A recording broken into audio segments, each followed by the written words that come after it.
안녕하세요. 이번 처음 강의를 시작하게 된 캐스피라고 합니다. 이번 처음 강의 주제는 오스 2.0이란 무엇인가에 대해서 간략하게 정리를 갖는 시간을 가져보도록 하겠습니다. 네, 강의 시작 전 이제 당부사항을 말씀드리자면 이제 실제 작동 내용은 다를 수 있다는 거를 알아주셨으면 좋겠고, 이제 파라미터나 아니면은 이제 변수 등 이런 네이밍에 대해서는 자세하게 다루지 않고 이제 스킵을 하도록 하였습니다. 그리고 자세한 내용을 참조해주고 싶으신 분께서는 이제 RFC 6749의 문서 내용을 참조해주시면 이제 많은 도움이 될 것 같습니다.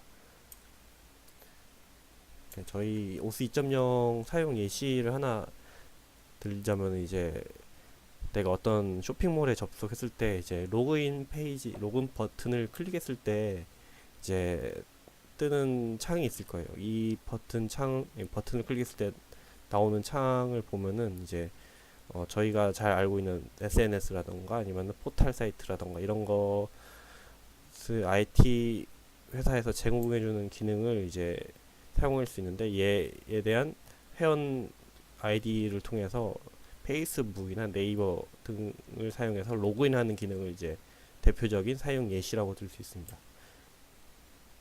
그래서 오스 2.0이란 무엇인가에 대해서 정의를 해보자면은 이제 제3의 앱이 자원의 소유자인 서비스 이용자를 대신하여 서비스를 요청할 수 있도록 자원 접근 권한을 위임하는 방법입니다. 내용이 좀 복잡한데 이제 간단하게 정리하자면은 이제 쇼핑몰 사이트에서 네이버나 페이스북으로 그 로그인하는 기능을 들 수 있겠고요. 그리고 이제 오스 2.0 이런 기능을 제공해주는 IT 회사들이 굉장히 많아요. 그래서 대부분 굴지의 IT 회사들은 이런 기능을 제공하고 있는데 구글이라든지 페이스북, 뭐 네이버, 링크드인, 트위터 등등 이런 회사에서 자기만의 방식으로 오스 2.0 서비스를 제공해주고 있습니다. 그리고 어, 기본적으로 HTTP 프로토콜을 사용하고 있고요. 네, 오스 2.0을 사용한다면은 이제 어떻게 사용하느냐 이게 또 궁금하실 내용인데 우선은 개발자들이 이제 앱을 만들게 될 겁니다. 이건 당연히 만들겠죠. 그래서 자기가 만든 앱에게 그 네이버나 그 페이스북 그 IT 회사로부터 애플리케이션을 등록을 해야 됩니다. 그리고 그 애플리케이션이 등록이 되면은 이제 사용 방법이 있는데 그 일련의 그 작업을 통해서 액세스 토큰을 얻게 되고 액세스 토큰을 사용해서 네이버 아이디 로그인 하기나 아니면 페이스북에 뭐 소셜 그래프를 사용한다던가 이런 기능을 사용할 수 있습니다. 그리고 만약 액세스 토큰이 만료가 되면은 이제 액세스 토큰을 다시 갱신함으로써 사용하는 주기를 가지고 있습니다. 이제 네이버 아이디로 로그인하기를 예를 들자면은 내가 네이버 포털에서 검색을 해서 네이버 아이디 로그인 오픈 API 신청을 해야 됩니다. 그래서 내가 만든 앱에다가 그 네이버 아이디 로그인 하는 기능을 넣고 싶다. 뭐 그렇게 하기 위해서 이제 신청을 하게 되는 거죠. 그래서 IT 회사별로 뭐 페이스북이나 네이버별로 이제 조금씩 다르겠지만 이제 공통적으로는 이제 등록이 완료가 된다면은 이제 앱 아이디와 앱 시크릿을 발급을 받게 됩니다. 이제 여기서 사용 예시는 이 두 개를 들고 이제 내 앱 아이디는 ABC다. 그리고 클라이언트 시크릿, 앱 시크릿 번호는 1, 2, 3, 4다. 이렇게 그 네이버로부터 발급을 받게 됩니다. 그래서 오스 2.0을 구성하는 세 가지의 그 구성 요소를 나눠보자면은 이제 사용자, 사용자가 있고 그리고 앱이 있고 그 오스 2.0을 제공해주는 그 IT 회사가 있습니다. 그래서 유저는 저희 아무나 그 사용하는 사용자라고 보면 될 것 같고 앱은 이제 개발자들이 만든 일련의 새로운 앱이 될 수 있겠고요. 그리고 그 페이스북이나 네이버는 이런 기능을 제공을 해주고 있겠죠. 그래서 용어들에 대해서 살펴보자면은 이제 유저는 이제 리소스 오너라고 하고요. 그리고 앱 단에서는 이제 클라이언트 앱, 그러니까 네이버 오스 2.0을 사용하는 앱을 이제 클라이언트 앱이라고 한. 그리고 클라이언트 앱에서는 이제 액세스 토큰을 통해서 서비스를 사용하게 되는 거죠. 네이버 아이디 로그인 뭐 이런 것을 할 때 얘를 가지고 이제 사용을 하게 됩니다. 그리고 얘가 이제 클라이언트 아이디와 클라이언트 시크릿을 들고 이제 서비스를 요청하게 되는 거고요. 그리고 작동 환경을 설명해 드리자면은 이제 유저 단에서는 기본적으로는 웹 브라우저를 기반으로 작동을 하게 됩니다. 웹 브라우저다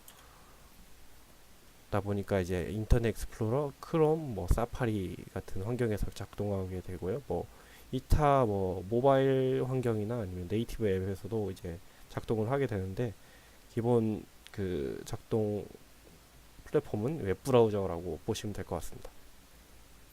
그리고 그 앱은 이제 웹 어플리케이션이라던가 아니면 웹 서버 아니면은 뭐 모바일 환경에서처럼 패키지 모바일 패키지가 될 수 있겠고요. 그리고 네이버나 페이스북 같은 경우는 REST API를 통해서 제공을 해주겠죠. 그래서 이제 오스 2.0의 용어를 좀 더 살펴보면 이제 인증이라는 게 있고 그리고 인가 그리고 액세스 토큰 이 세 가지를 이해해야 됩니다. 그래서 인증이라는 무엇이냐면은 이제 특정 기관 및 단체의 신원을 확인해주는 기능이에요. 그래서 내가 네이버 아이디를 들고 회원임을 인정해주는 기능이 있는 거죠. 그리고 인가라는 것이 있는데 인가라는 것은 특정 권한을 발급받는 기능이에요. 그래서 내가 앱에서 이제 로그인 아이디나 뭐 친구 목록을 조회하는 것을 이제 인가라고 합니다. 그리고 액세스 토큰이라는 것이 있는데 이런 기능을 수행하기 위해서 이제 액세스 토큰을 사용하게 됩니다. 그래서 이게 액세스 토큰을 최종 발급받아서 오스 2.0 서비스를 이용하게 되는 거죠. 네, 그래서 오스 2.0의 인증 방식 중 이제 크게 두 가지로 나눠서 설명을 드릴 건데요. 이제 첫 번째로 이제 퍼블릭 클라이언트 모델이 있어요. 이제 퍼블릭 클라이언트 모델이라면 무엇이냐면은 이제 일반적으로는 RFC 문서에서는 이제 웹 브라우저 환경에서 작동하지 않는 어플리케이션이라고 보시면 될 것 같아요. 그러니까 웹 브라우저 같은 경우는 서버와 이제 분리가 돼 있기 때문에 앱에 대한 비밀 정보들이 서버에 저장이 되고 있는데 이제 그런 웹 브라우저가 아닌 환경에서는 액세스 토큰이 어플리케이션에게 직접 발급이 되거나 앱 시크릿 정보가 이제 어플리케이션에 저장되는 경우가 있기 때문에 사실상 퍼블릭 클라이언트다라고 얘기를 하고 있어요. 그래서 퍼블릭 클라이언트는 이제 인증 방식이 이제 클라이언트 사이드 워크플로우다라고 하고 그 다음에 사용되는 토큰 방식이 이제 임플리시트 토큰을 넘기게 되고 있고요. 그 다음에 크레덴셜 매니지먼트라는 게 이제 비밀 정보 같은 거를 어디 관리하느냐 그것은 이제 클라이언트 사이드에 저장을 하고 있다. 그래서 퍼블릭 클라이언트라고 하는 거죠. 그리고 크레덴셜 정보는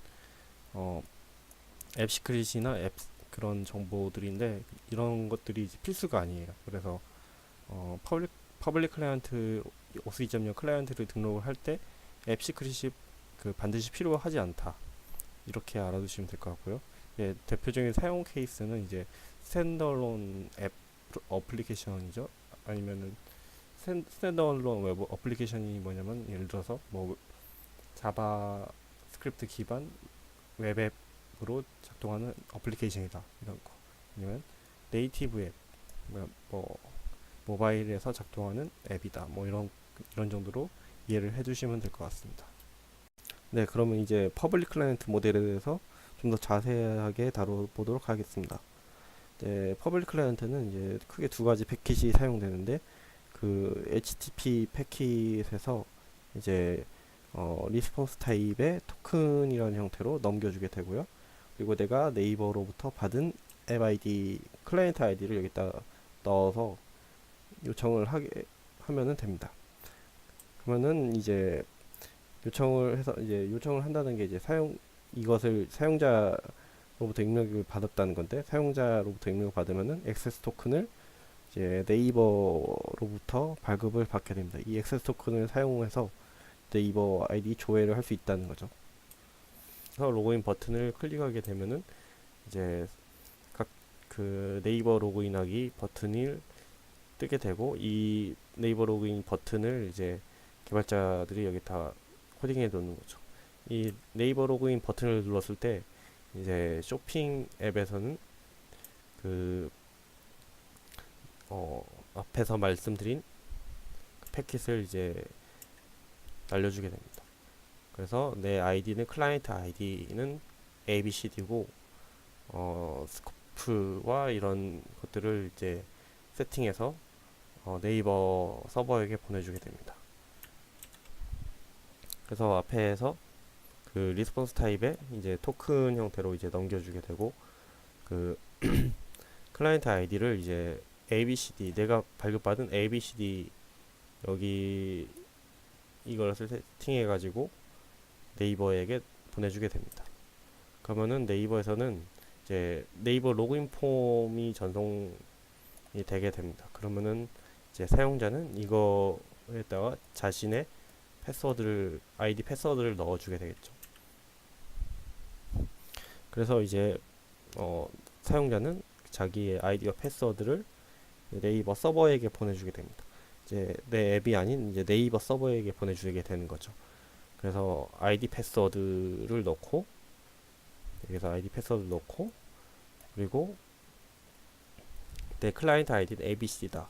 그리고 스코프, 그 앱에서 로그인 아이디를 조회할 수 있게끔 이제 스코프를 주는 거죠. 그래서 이렇게 넘겨주게 되면은 네이버에서는 이거 확인한 후 이제 액세스 토큰을 발급해 주게 되는 거죠. 그래서 인증이란, 이게 지금 현재 절차는 이제 인증이라는 단계를 거치는 거고요. 그리고 이제 네이버에서는 이제 회원에게 이제 당신의 네이버 아이디 조회를 이제 쇼핑 앱에서 하도록 허락하겠습니까? 이렇게 그 질문을 하게 됩니다. 그래서 만약에 yes를 하게 되면은 이제 최종 액세스 토큰을 발급하게 되는 거죠. 그래서 사용자로부터 이제 동의를 받게 되면은 이제 액세스 토큰을 최종적으로 앱이 발급받게 됩니다. 그럼 이 앱에서는 이 액세스 토큰을 가지고 네이버 아이디를 이제 조회할 수 있게 되는 거죠. 그래서 이제 앱에서는 내 네이버 아이디 조회를 위해서 액세스 토큰을 이제 날리게 되는 거고, 이 액세스 토큰을 네이버에서 받았으면은 이제 액세스 토큰이 유효하니까 이제 나의 아이디를 이제 앱이 확인을 하게 되는 겁니다. 그래서 내가 쇼핑 앱에게 뭐 따로 정보를 주지 않지만 네이버라는 이제 그 대리 위임을 통해서 이제 쇼핑 앱에서 그 네이버 아이디를 조회할 수 있게끔 이제 권한을 주게 된 거죠. 네, 다음은 컨피덴셜 클라이언트 모델에 대해서 다루어보도록 하겠는데요. 이제 컨피덴셜 클라이언트 모델은 이제 OS 2.0에서 제일 많이 사용되는 방식이기도 하고, 이제 보안적으로도 더 안전하기 때문에 더 많이 추천하는 경우가 많습니다. 그래서 컨피덴셜 클라이언트 모델이란 무엇이냐면은 기본적으로 이제 인증 방식에서는 이제 서버 사이드에서 작동하는 방식이다. 그리고 그 리스폰스 타입을 넘길 때 코드 그랜트 방식을 넘긴다. 그리고 이제 앱에 대한 그 비밀 정보, 기밀 정보 같은 경우를 이제 서버 사이드에 저장하고 있고요. 그리고 이 기밀 정보 같은 경우가 이제 앱 시큐릿이 해당되는데, 앱 시큐릿을 존재하며 이제 이것을 서버 사이드에 저장을 하게 됩니다. 그리고 이제 그 사용되는 케이스는 이제 대부분의 전통적인 서버 클라이언트 모델, 그러니까 서버와 클라이언트 이 나눠져 있는 웹브라우저 환경에서 작동하는 그 기능이라고 보시면 될 것 같습니다. 그래서 네이버로부터 앱 아이디와 앱 시크릿 두 개를 발급받았다고 가정해서 이제 설명해 보도록 하겠습니다. 그리고 이제 전통적인 웹 서버 환경이다 보니까 abc.com, 네, 서버의 주소는 abc.com이다. 이렇게 가정해서 설명을 해드리도록 하겠습니다. 그래서 내용이나 이제 작동되는 방식은 좀 더 복잡한데 이제 그렇게 크게 다르진 않아요. 그래서 이제 네이버에게 이제 서비스를 요청하는데 이제 리스폰스 타입에 이제 코드라는 그 변수를 넘겨주게 되고요.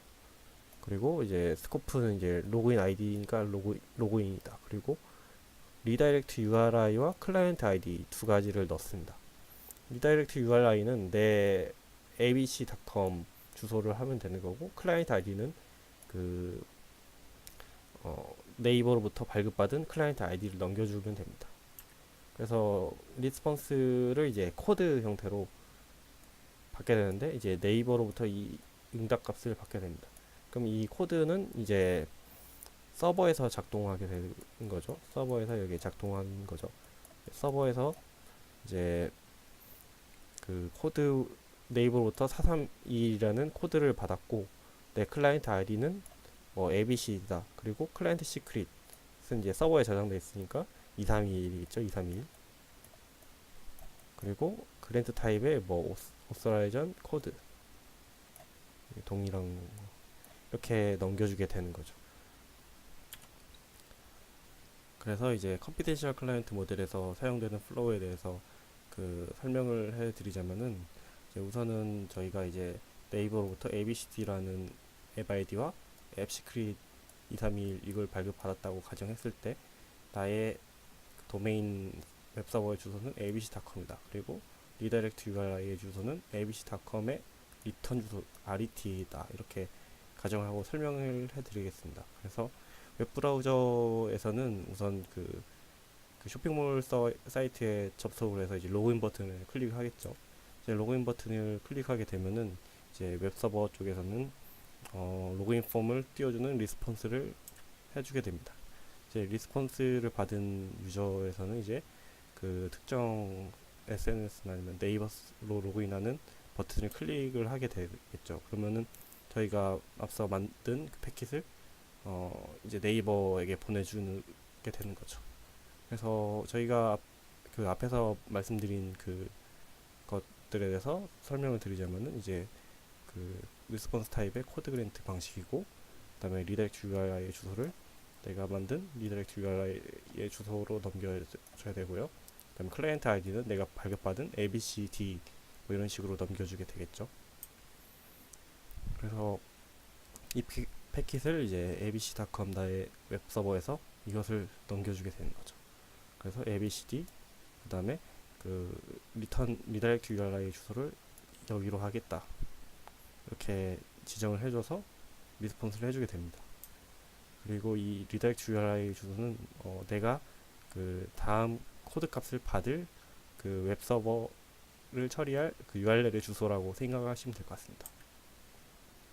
그래서 이제 이걸 발급받은 그 웹브라우저에서는 웹 리퀘스트로 다음과 같은 패킷을 날리게 되는데 이제 abcd 로그인 그다음에 abc.com의 리턴 이렇게 이런 식으로 이제 네이버에게 보내주게 됩니다. 그럼 이제 인증의 절차를 가지게 되는데 네이버에서는 이제 아직 사용자 세션이 없기 때문에 그 로그인 폼을 띄워주게 됩니다. 로그인 폼을 띄워주게 되면은 유저는 자기 아이디와 패스워드를 이제 입력해가지고 인증의 절차를 가지게 되는 거죠. 이걸 보내주게 되면은 이제 네이버에서는 이거를 아이디 패스워드를 인증받았으니까 인가의 절차를 가지게 됩니다. 뭐 그러니까 네이버에서 이제 알려주는데 쇼핑몰 앱에서 당신의 네이버 아이디를 줘야 하겠습니까라고 이제 그 동의를 받게 되는 거죠. 그래서 네이버 아이디 조회를 허락하십니까? 이런 식으로 그 인가를 하는 절차의 다이얼로그를 띄우게 되고요. 사용자가 이제 동의하기 하게 되면은 이제 그 코드라는 것을 다음과 같이 발급을 해주게 됩니다. 그래서 이 코드가 이제 웹브라우저 사이드에 넘어가게 되는데 코드를 받을 나의 웹 서버에 그 return URI 주소로 넘기게 되는 게 이제 다음 절차입니다. 그래서 내가 받은 return URI 주소에 abc.com ret다. 그럼 여기다가 인자로 코드를 넘겨주게 됩니다. 그리고 코드에서는 이제 내가 만든 그 처리 부분에 따라서 이제 코드를 이제 네이버로부터 받은 4321을 넘겨주게 되고, 이제 서버 단에 저장되어 있는 앱 시크릿을 여기다가 넘겨주게 됩니다. 그러면 코드와 이제 나의 앱 시크릿이 있고, 그리고 클라이언트 아이디 이런 것을 받았기 때문에 이제 네이버에서는 그 2차 인증을 할 수 있는 거죠. 처음 신원 인증을 했고, 그 다음에 이 쇼핑 앱 클라이언트 앱에 대한 그 앱 시크릿 인증을 했기 때문에 이제 네이버에서는 이제 액세스 토큰을 발급해 주게 되는 거죠. 액세스 토큰을 받은 그 abc.com 서버에서는 이제 네이버 아이디 조회를 하기 위해서 그 액세스 토큰을 통해 그 요청을 하게 되고요. 그 유효한 액세스 토큰을 받은 네이버에서는 얘가 우리가 그 인증한 절차를 마쳤으니까 이게 유효한 액세스 토큰인 것을 확인했으니까 이제 사용자의 아이디를 넘기게 되는 거죠. 그러면은 이 사용자 아이디를 가지고 새로운 세션을 만들어 가지고 그 서버와 그 웹브라우저 사이에 그 별도의 그 크레덴셜을 통해 세션을 만들어서 연동을 하게 됩니다. 그래서 이렇게 한 형태로 이제 최종적으로 서비스를 제공하는 방식이 이제 컴피텐셜 클라이언트 모델이라고 보시면 될 것 같습니다. 그리고 추가적으로 추가적인 설명이 필요한 그 헷갈리신 부분이 있는데, 그게 바로 이제 어서라이전 엔드포인트, 그리고 리다이렉트 엔드포인트, 그리고 토큰 엔드포인트, 이 세 가지가 있는 것 같아요. 그래서 어서라이전 엔드포인트, 리다이렉트, 그 다음에 토큰 엔드포인트에 대해서 설명을 드리자면은, 이제 어서라이전 엔드포인트는 이제 인증을 하는 그 포인트라고 보시면 돼요. 그래서 웹브라우저에서 이제 사용자 아이디 패스워드를 네이버에 보내잖아요. 그럼 여기는 얘 같은 경우는 authorization endpoint다. 이렇게 이해하시면 될 것 같고, 그리고 redirect endpoint라는 게 뭐냐면은 내가 그 네이버로부터 받은 코드를 넘기는 그 주소다. 바로 내가 만든 웹서버의 주소겠죠. 그래서 여기가 바로 redirect endpoint다. 마지막으로 토큰 엔드포인트가 뭐냐면은 내가 앱 서버 그 코드를 받은 그 서버에서 네이버로 보내주는 최종 토큰 엔드포인트가 제 얘라고 보시면 되는 거죠. 이게 뭐 네이버 말고 여기다가 뭐 추가적인 URL 주소가 있겠지만, 그냥 예시를 들자면은 이렇게 설명할 수 있다는 거죠.